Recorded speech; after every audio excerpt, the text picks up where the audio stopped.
Hey, how y'all doing today? It's your girl Shock with Shock 360 Deep. Deep thinking, deep thoughts. Y'all know me. So before I begin, I want everyone to remember to keep things in context. The root of everything we think we know is all just law and politics. Get out your feelings, leave the emotions at home, because nothing is just what it seems. When we give definitions, we're going to refer to the denotative meaning and not the connotative meanings. Denotative is the literal meaning. It refers to the etymon, or the origin of the word. An example is mortgage, mortgage. Mort means dead, gage means pledge. So the literal meaning of mortgage is a dead pledge.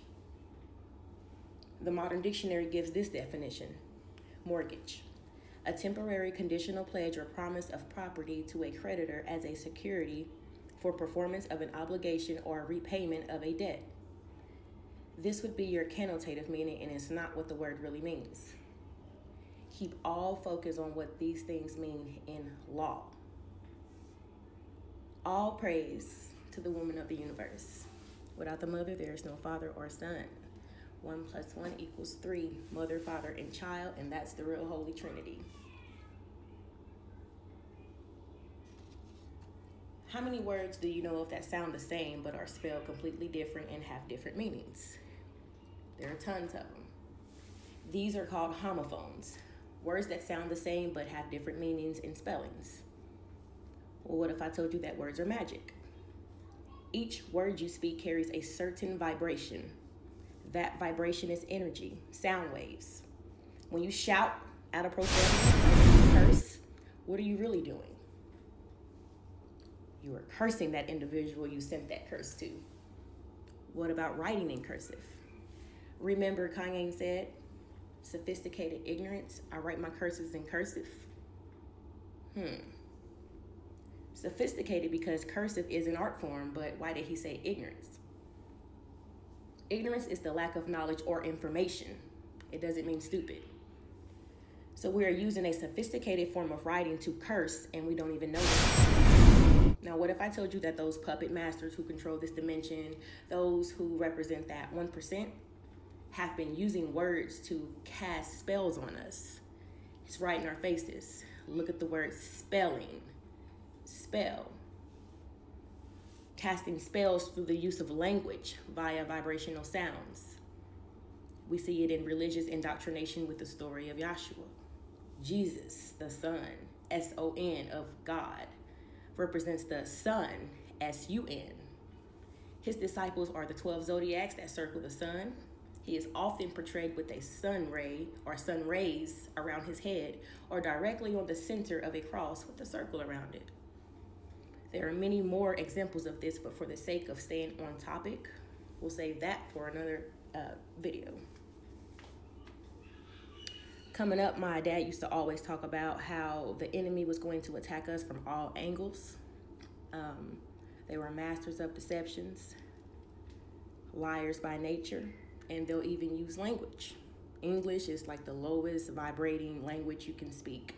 It's the bastard language. That's what they call it.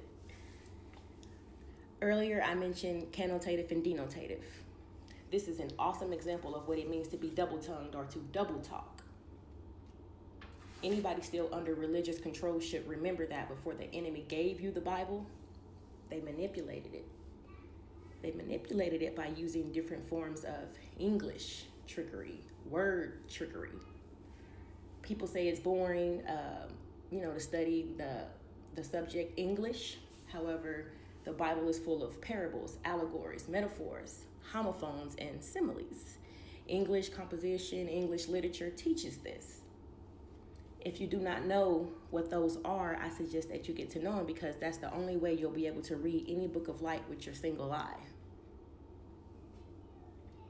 We see the curses being created right at the birth of a child. Birth and birth.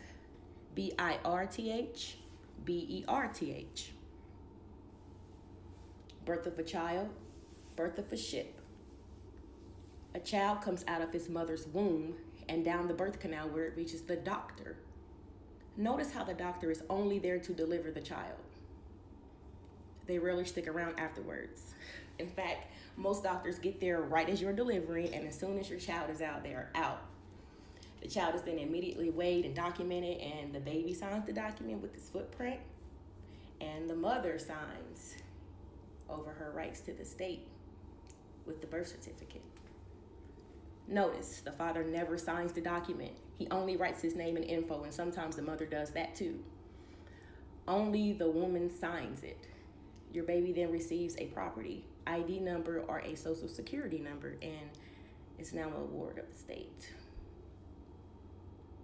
Notice how they call the area they keep the newborns in the nursery the maternity ward. In law, a ward is someone placed under the protection of a legal guardian. Also, if you have no free national name, you are stateless or a ward. This explains why the blacks who were displaced from their homes during Hurricane Katrina were labeled as wards of the state or stateless. Black is not a race. Black is not a nationality. Black is an adjective. An adjective describes a noun. A noun is a person, place, or thing. You are not an adjective. You are not a color. You are a soul inhabiting a body, having a human experience. Black in law means slave or property. A ship comes down the riverbank or the canal where it reaches the dock. The property on the ship is weighed and documented. A certificate of birth is given to the merchant, and a product number is given to the property. If you've been paying attention up until this point, one should now ponder, why are there so many words directly related to the water or the sea? Maritime admiralty law is why. Since the government is in fact de facto and is only acting, they operate under maritime law. All the courts are not real and can only operate in a commercial setup, period. Before 1933, all the money in circulation was backed by gold or silver. This means that if I gave you a certificate, you could go into your bank and they would take the certificate, and in exchange, you'd get gold or silver. We put our money, our currency, into a bank. We put our ships on the riverbank, and the flow is controlled by the currents of the sea. Currency. Because the enemy funds both sides of the wars, the conquistadors, who were now here on what was called Turtle Island, owed a massive debt. The citizens believed the American Revolutionary War was won because independence was supposedly granted via the signing of the Treaty of Paris in 1783. They were bankrupt on top of already being in major debt from the interest accumulated from being funded from the previous wars. You can't be free if you owe. Debts must be paid. Taxes were imposed on the people illegally. They still do it today. There is no law requiring anyone to pay taxes, but if you don't, they lock you up, or at least threaten to. So once we get to the 1800s, things get weird. Do some research on the mudflood mansions. Buildings older than the arrival of Europeans, built with amazing architecture, existed on this continent. There were great cities, big and small. There's evidence of advanced technology like free wireless energy, and that energy was harnessed from the electromagnetic field, that surrounds the planet. I'll drop a link in the description for some awesome videos on this topic. Anyway, these structures, or what remained of them, were rebuilt or reconstructed after being completely covered and buried with mud. It's almost like it rained mud.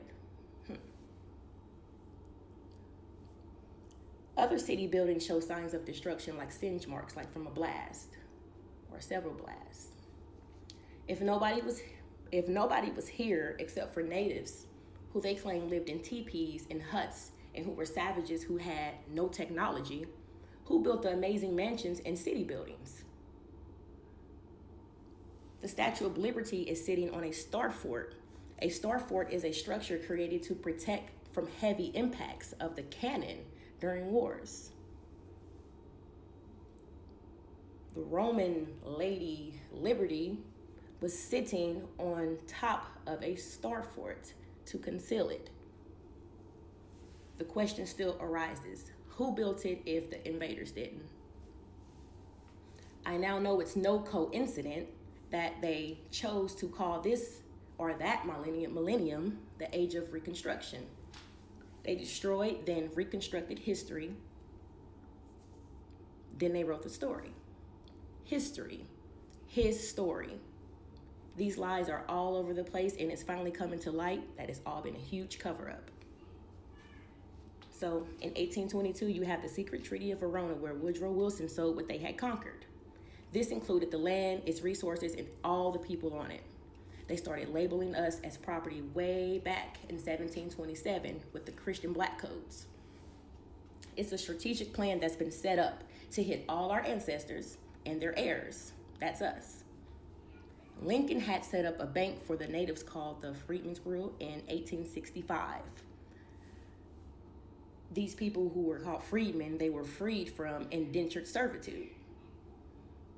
The bank would hold the reparations, repair the nation, and would also come with the infamous 40 acres and a mule, and also a support system to get back to where we were prior to them arriving. From 1865 to 1866, we have something called Black Codes. The Black Codes restricted the Negroes' freedom and offered them low wages to create heavy debts. These codes and the convict system were both specifically created for the freedmen. Why? Why not send us back to Africa? Because they can't send you back to Africa because this is your land. So they lock you up or make you debt slaves. As you all know, no one got any reparations. Assassins were hired to take out Abraham Lincoln. After his death, 2 of the 3 were tried and hung, and the other escaped and fled to Europe, where he was found among the Pope's best men.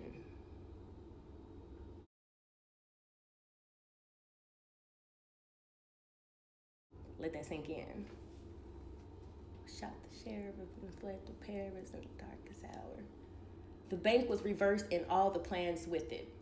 The Emancipation Proclamation was created, and the freedmen were registered in Delaware as stock and chattel via Christian codes. Side note, before the deed pledge was created in the late early 1900s, property was held in allodial title. Allodial means free and clear of any burdens. It came with your indigenous title. You didn't pay tax or rent because it's your land. Think about it. Nobody who is indigenous or a native should be paying any land taxes. That kind of taxes for those who are not from here. This is why they want us all to be from Africa and to claim that land instead. That's called abandonment in law. If you abandon it, how can they steal it legally? It's a tactic used to further displace you from the land, your land. Their goal is to steal your birthrights. Your birthrights are protected in the first 10 amendments called the Bill of Rights. It's your treaty. Invoke it. Even if you say you own your own home, you don't. Because the moment you don't pay those property taxes, they come and they try to make claim on the land. Think about it. In 1902, the country stopped registering births with churches and began issuing birth certificates. They began registering them with government agencies and in their offices. Since your mother signed you over at birth, you don't get the original document. Only certified copies are issued. The documents and you now belong to the state. Same with social security numbers or any other documents like driver licenses, any license that you get from them, anything. Anything you get from them is theirs and you are too. So on December 23rd, 1913, after several financial crises, the Federal Reserve System was created. The Federal Reserve acts as the country's central banking system as a form of protection from financial crisis. In 1933, during the Great Depression, President Franklin D. Roosevelt called for all the people to turn in any gold and silver they had. Then he ordered that all the banks in the country be closed. This is known as the National Banking Holiday. All the gold and silver was taken and stored, and the federal note was put in circulation. The new currency looked almost the same, except now, instead of saying silver certificate, it now said Federal Reserve Note. The note had no value. The note has no value. It was based on the people's credit, not backed by any gold or silver any longer. A mere tender or a fancy way of just saying, hey, I owe you. In 1935, the Social Security was introduced. It consisted of 10 Social Security districts, and when combined, these districts gave the federal government jurisdiction over the people. When Americans accepted the Social Security number issued from D.C., this stretched the jurisdiction of D.C. from 100 square feet to all 50 states. This gave the federal government jurisdiction or authority to do all the things that straight up violates all your rights, your God-given rights. In 1938, the incorporated states revamped their constitutions in preparation for the Buck Act. So they was about to get it ready, getting everything set up for the ooh-wee. In 1939, the Public Salary Tax Act was passed, and it gave them the power to tax anyone in the federal jurisdiction. Then in 1940, the Buck Act was introduced. The Buck Act authorized the federal government jurisdiction to those living outside the federal area.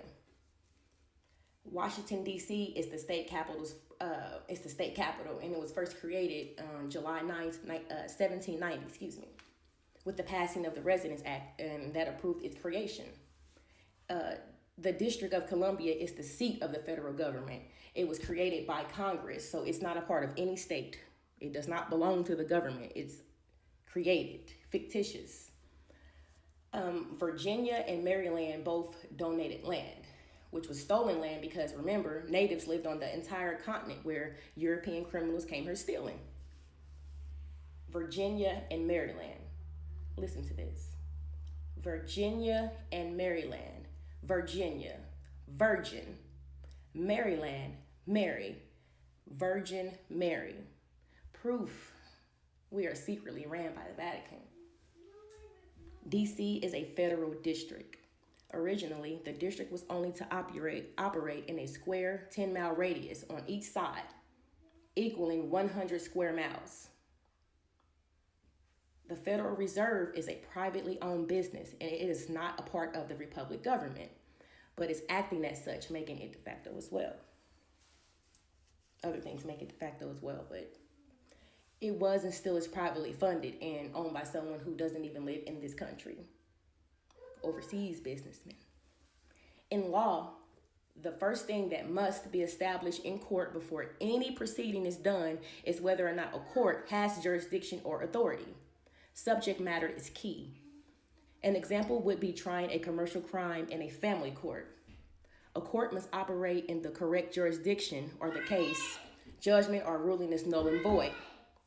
The labor of energy, each citizen gives off powers through debt system. Labor is exchanged for currency.